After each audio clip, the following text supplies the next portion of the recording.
Today we're going to cover logging your entire application. That means if an error happens, you're going to log that error even if you do something afterwards. And if an error happens globally, you want to be able to catch the errors when applications are crashing as well. So there's different types of logging to the console, logging to a file, logging to a database. We'll cover that. And there's no sense in reinventing the wheel. This is one of those things where it makes a lot of sense to use an open source library. There's lots of great ones to choose from. Recently at my work, I was using .NET Framework, and I used the log4net library. And then messing around with the personal project, I was using .NET Core, actually .NET6 like we're going to do today. And I tried to use, and I made a really nice project using the NLog. So in this example, I'm going to cover NLog because it's a great open source library, and it's really going to help us out. Well, let's jump right into it. This project you're looking at is a .NET6 web API straight out of the box. I think I did check use Open API, and that's why the Swagger stuff shows up here. You don't have to use that. But everything else in here is pretty standard, and you might have some more things in your pipeline that would show up that are more specific to what you're trying to accomplish as an overall project. But let's focus on the logging, and let's begin. So the first thing you're going to want to do, go to your project and go to Manage NuGet Packages. If you're going to be logging in multiple projects within your solution, you're going to go Manage NuGet Packages at the solution level. You're going to go to Browse, and you're going to look for NLog. In fact, it shows in the history here which ones I did. So you want nlog.web.aspnetcore.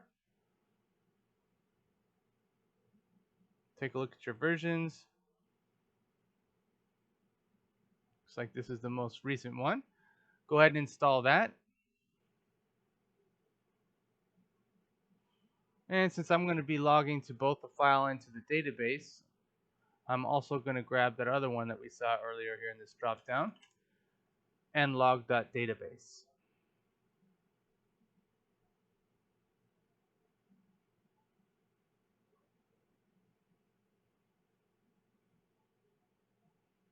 All right.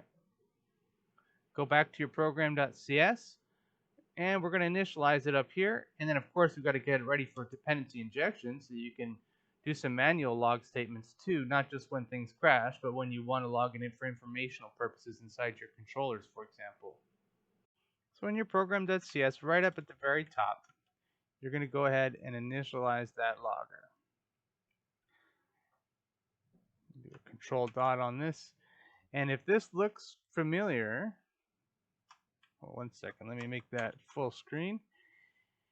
If this looks familiar, it probably does, because some of this stuff I am literally copying and pasting from the NLog examples, but I thought it was still worth it to make it a video for you because some of it's not copy and pasted, and it's helpful to see how it's all put together in a working example. So we're initializing our logger up here, and then immediately after that, you want to put a try catch around everything. That way, if it fails to start up, then we understand why. So right down here after app.run, we can do our catch, and you can catch any exception. And now that we've got our logger initialized, and I did logmanager.setup.load configuration from app settings.get current class logger. And down here in the exception, we now have access to logger. We can do logger.error. As you can see, there's lots of choices here. You could do error, debug, you can do info, and each one of these, you can do trace, each one of these different, or warning, each one of these different log types, you're going to configure in a configuration file to say what you want to do with that log type. Do you want to log it to the database, to a file? Do you want to ignore it? Anyways, so now here we can do logger.error, and we can just send in the exception directly and let the logger do what it does. Let it do, remember I said don't reinvent the wheel. Or you can look at these other overloads here. You can pass it in a log generator. You can just pass it in a message like, hey, I got here, kind of thing. You can pass it a set of codes that may make sense to your application. There's 16 overloads, so just pick the one that makes the most sense for you. In my case, I'm just going to pass in the exception itself, and then I might want to rethrow it back up because you want your application, you might want to rethrow it back up because you might want to bubble it up and still have your application crash so it's not left in a strange state. Just depends on your application. Now the difference between throw X and throw is going to be the resulting stack trace. If I just say throw and make throwing a new exception from here, I'm going to lose some of the information that's in here, and I'm going to add an additional method or additional additional line to the stack trace that's not necessary. So it makes more sense, in my opinion, to throw back the original exception that was thrown, not a new exception. Okay? After the catch, you do want to shut down the logger, and if you look at the examples from the NLog webpage, you'll see this comment that says that it avoids segmentation fault on Linux and could fix any timer problems or outstanding threads, zombie threads from Windows. So just make sure that you have finally where you do logmanager.shutdown, which is a static method in there. So the last thing to add to your program.cs related to the log is going to be your initialization statements, and you just want to do them somewhere in between where you're setting up your services and where you run your builder.build. So you probably have a lot of custom services in your app in this area where you're telling which interface to go to which service, but after that, you'll do these two lines. You want to tell the builder to set up the logging, clear the existing providers that might be on there because we want to use specifically NLog, and you're going to configure it with that statement. Now, it does need to load all the configuration statements from a config file. So you're going to need to add a config file to your project. So go ahead up to the project, right click on it, and do add new item. You're going to look for config. You can choose a web configuration file, but we're going to call it nlog.config and click add. Now in here, you can delete everything out of here, and you're going to replace it with a bunch of stuff, which I'll show you. I just pasted in here what my application that I just did looks like. So if you go to the top, I'll go line by line and show you how this works. This first line, you've probably seen it in almost every XML document you've looked at. Just says it uses UTF-8. Not important. Here we go. Here's the NLog stuff straight from their website. It's just telling you where the internal log file is. This is important. You need to make sure you have every line of this. As you can see, I put mine in C drive temp. You can call it whatever you want. Make it a text file. And if the logger is unable to log because something is wrong using the logger, like it can't find something, or the logger itself threw an exception, or let's say you're logging to a database and you didn't put in the correct credentials, this is the place where you're going to go to see that log entry. But most of the time, the log entries are going to go where you've defined them to go, right? That's the whole point of this file, the configuration. So next, extensions.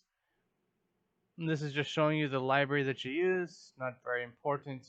Here's where it gets interesting. So I'm going to break this down like this. You've got targets and you've got rules. So the targets is where you're going to log the changes. So you might have a data. This whole thing is a database target. It shows the command text to insert it. Of course, if you're using a stored procedure, this would be much shorter. You've got the parameters that you're going to use to populate your database query. But how does it know when to log to the database? Well, that's where the rules come in. The rules. So these are the rules.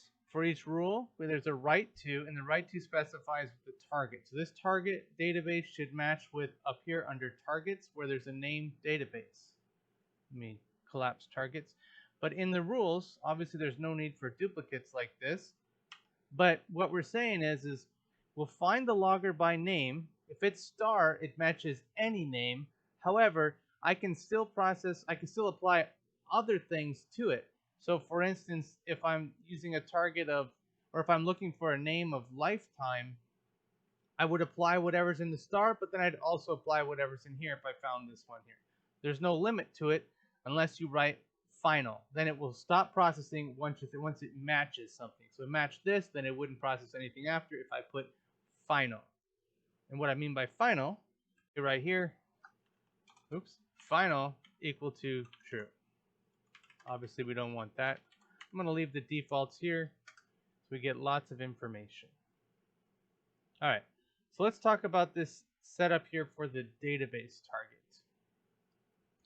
Now, in my case, I'm doing MySQL, and you can literally use the exact same statement I have here. Just pause the video. Obviously, don't use my connection string. Use whatever your connection string is for your database. I'm using MariaDB, but obviously this is intended for MySQL. It works with both. You just have to make sure you've installed this provider into your project. This provider needs to match what you have in your connection string. You need to set up in your program.cs. You need to set up your context and use it as if you would in any other project that uses a database. A little bit later in the video, I'm going to show you entirely how to set up that database connectivity and how to get your DB context ready for use by this logger. This table setup works pretty good for me. It's basically copied from the SQL Server example, but I got it to work in MySQL. So you can copy that and paste it into your workbench or something like that. But really what you're wanting is the creation statement, right? Not the insert statement. You have to have the insert statement here so that the logger knows how to insert into your database. The beauty of this is it allows you to use almost any data source, right? You can use, it doesn't have to be SQL Server or MySQL. You can use any database that you can fit an insert statement into here that has a valid DB provider that works with ADO.NET here. So if I jump over to my workbench, I'll show you the create statement that I have. It's just like the example that you'll find on the NLog webpage, except that I had to change a few of the types. I kept the column names the same. I had to change a few of the types so it would work with MySQL or MariaDB. So as you can see, I've got here a couple of text fields. I know most developers don't like text fields because they're harder to do certain statements with, like if you're trying to do specific string comparisons and such, it doesn't work as well as a varchar. But because you don't really know how large an exception stack trace is going to be, you don't want to limit yourself there. And I don't think your search statements are most likely going to be searching on the exception. You're going to be searching on the log level most of the time, or the message, I would hope. Anyways, take a look at this, and you could compare this to what you're trying to accomplish, because you can really insert anything you want in here. This is a good place to get started. All right, let's go back to Visual Studio. The other popular type of logging besides database is a file. Obviously, we could log to the console, we could log to the output window. There's lots of targets we could do. We could log to the registry. But I think the second most common besides database is file, so I'm going to put that here. This is another cool thing that NLog allows in their config file is variable names, so you can kind of stick this anywhere. I'm going to do this whole log directory. And let's go ahead and apply a file here. And we'll make it, remember how I said, let me minimize this here. Remember how I said down here in the rules that if you see something, as long as you don't put final, it'll continue. Even if it found a match, it'll log to the database and it'll log to whatever else matches the name. So we're going to add another log name equals star. And when I say star, that's just saying it doesn't need to be a specific namespace of an error message or namespace of a stack trace. It's going to log it no matter what if you have a star, no matter what the error is, or no matter what triggered it. So we'll go ahead and add our target and then our rule for logging to file. So I'm going to add a target right above the other one because this is a one-liner, so it's easier to put it at the top. So we've got a name. The type of logging that it's doing is one of the supported lists file. And then we've got our file name. And as you can see, we're using the variable from right here. Just has to put in a $sign and a squiggly line, the squiggly braces around it, and then your file name. So maybe file1 is kind of silly name. You might want to call it something else. Now let's go ahead and pick a rule to target that target. So why don't we just put it right here? Logger name equal to star, min level equal to, and you could do, error here if you want to only log errors or something like that, but I'm going to keep it consistent, trace, and we're going to write to, and then we'll put file 1 here. What happened there? Okay. I'm going to set up the database real quick. You might want to fast forward this part if you've seen it in all my other videos, but since I'm doing MariaDB, which is basically the same as MySQL, I'm going to go to Manage NuGet Packages, and I'm going to go ahead and go to Browse, and I'm going to look for Pomelo Entity Framework Core MySQL. Doing .NET6, and they kind of stick with the 6 being for .NET6, so that's the one I want. And when you're doing Entity Framework database first, a lot of times you want to have the design. I believe we need that. It won't hurt. And I think the other one is the tools. So Entity Framework Core .design and .tools.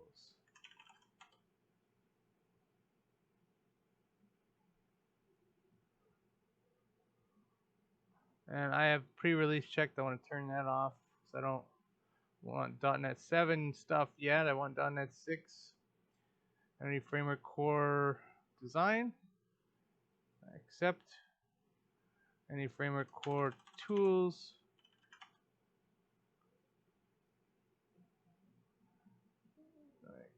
Install, accept.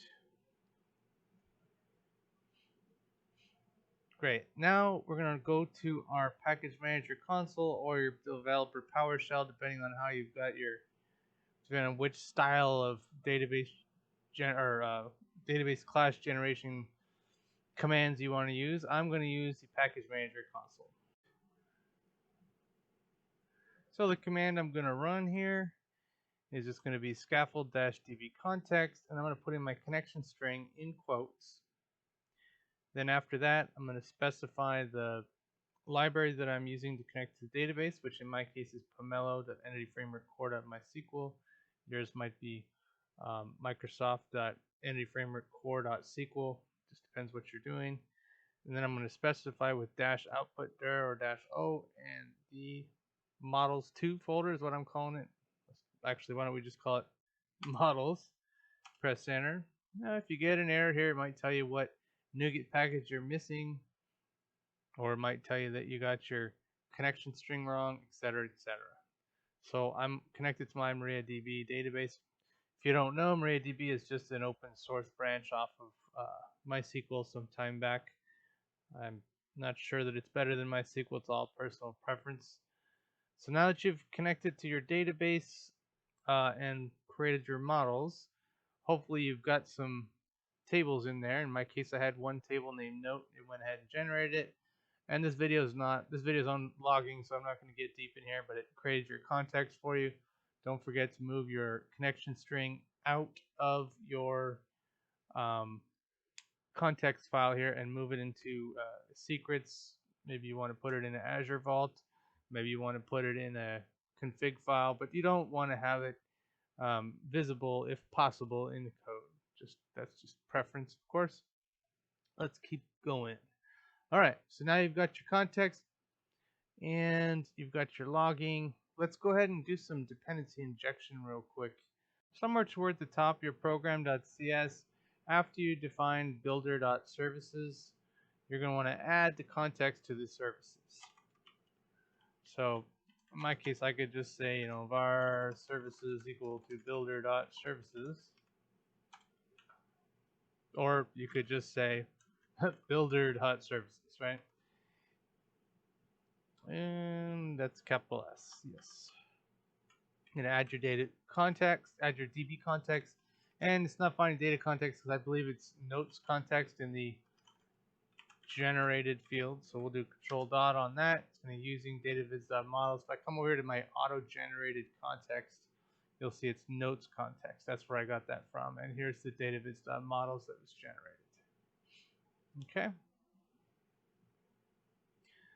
All right, so it's going to get the default connection string, which right now I have it over here, is going to be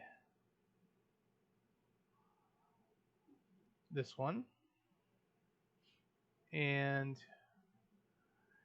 you don't have to specify this line here in most cases, but because I'm using MariaDB, the documentation for MariaDB says you should specify the version that it is here. In most cases, especially a SQL Server, that's not necessary. All right, so now that's available in your services, so it can be, your context can now be injected into your controllers and services in addition to your logging service. And we can now go ahead and build a controller, unless you already have one. Since I did this straight out of the box, I've got the weather controller, so we can actually inject it into there if you want. So you got your public class weather controller. Here is your constructor. So somewhere up here we'll do private read only, and here we're going to put our context. Let me do a control dot on that. Using Microsoft Entity Framework Core.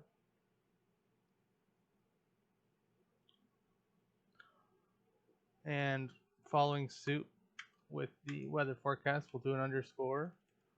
And then we can do db context is equal to, and we'll bring it in here. We type in the interface name. If you didn't define an interface for it, you can just use the class name. Notes context. And then we can do down here, db context equal to notes context.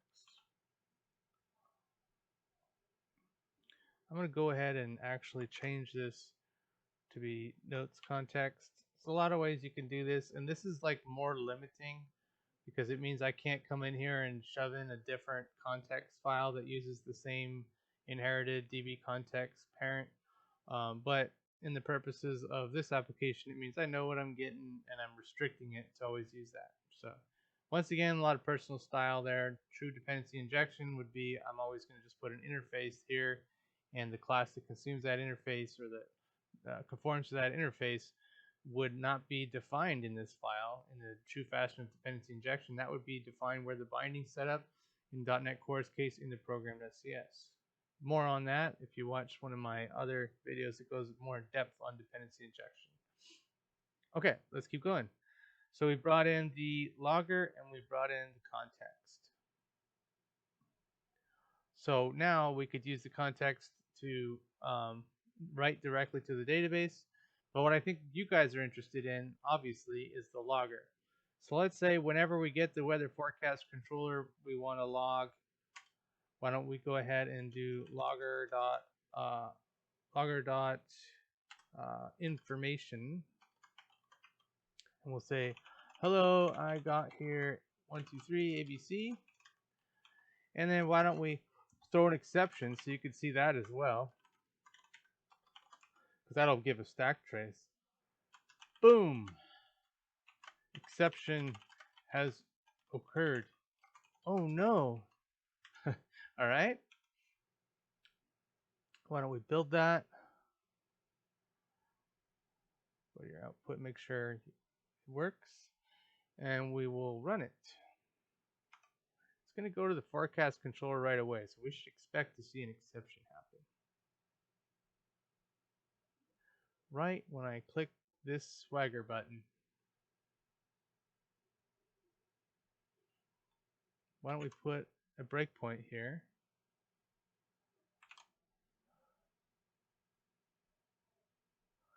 And we're going to click try it out.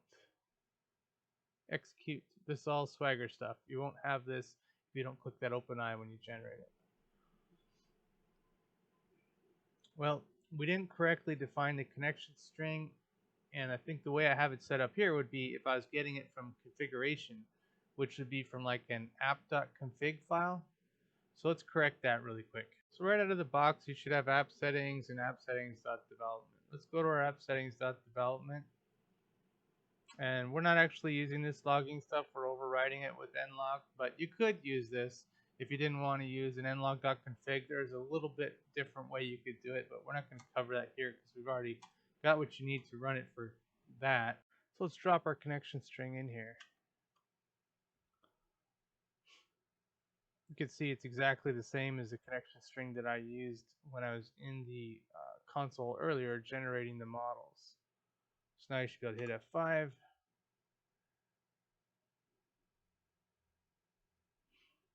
Go back to our Swagger generation here, click try it out, click execute. We're at our breakpoint, hit F10, F10, so it's logged the first line, hit F10 again, boom, you've hit our custom exception, and we'll continue. Perfect. And Swagger is pretty nice, it shows you what happened here. But if I was to go down to my application, and I open the folder where my files are, right click open containing folder. Hopefully you'll be able to find it. In my case, I gave it a path that didn't exist, so I had to go up here all the way to the D drive, and I found it was file1.txt. As you can see, it did log everything. More interesting though is if you go to Workbench and you look for that log table. I just did select star from notes.log. If you didn't create the table and it's not here, and in that case, I'll show you what to do. But you can come here and it logs a whole bunch of stuff because we started at minimum level trace. But I could do order by ID descending, and I could do where level equal to error, and execute that. And here's the exception with the stack trace on the far right column. See why I use the text data type? You just never know how big this is going to be. And check it out. System exception, boom. Oh no. So now you've got your login to the file, you've got your logging to the database, you've got your dependency injection logger, and you've also got your logger that shows the application started and stopped. I'll show you that one too. Hosting started, and you should have a stopped in here too if you did stop it. Lots of interesting information, and if this is too much for you, all you have to do is start the logging at a different level than trace. One last thing to show you, coming back into your application, go back to, let me stop this, go back to your nlog.config, and go ahead, if you're following along by chance, go ahead and go to this path. Because if your logger had any trouble connecting to the database, it's going to show you in there more information about that error. Well, I hope this was helpful. Go ahead and get to logging. Have a great day.